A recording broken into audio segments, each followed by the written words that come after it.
horrifying dashcam video just released by the Monmouth County Prosecutors Office shows Philip Seidle, at the time an off-duty sergeant with Neptune Township Police, crashing into his ex-wife's car, getting out, firing multiple shots, and the most heartbreaking part of this video, the couple's 7-year-old daughter running for her life. Come here, come here! APP-01 is taking the Seidel child up Sewall Avenue away from what's going on behind his police vehicle. Prosecutors took us through the play-by-play of that day on Sewall Avenue in Asbury Park, and only on Chasing News we had this exclusive video of Seidle holding a gun up to his head after killing his wife, Tamara. I'm tired of it!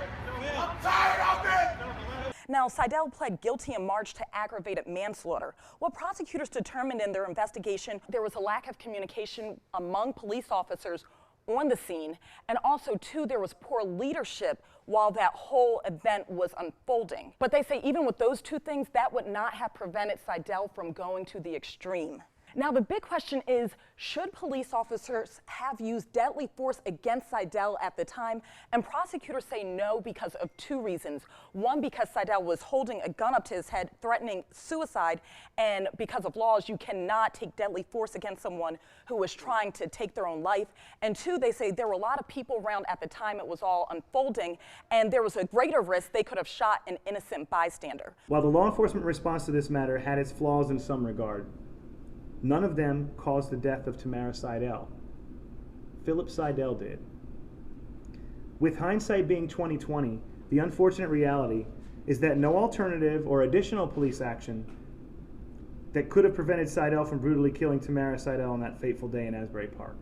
It's simply a crime of passion that could not be anticipated. Now, the biggest action taken from this investigation is Monmouth County prosecutors have now put in place an early warning system policy because in this case there was a long history of domestic violence between the couple, and at times Seidle had to seek treatment because he was deemed unfit for duty, but they say many times Tamara did not go and take action against him because she didn't want her ex-husband to lose his job.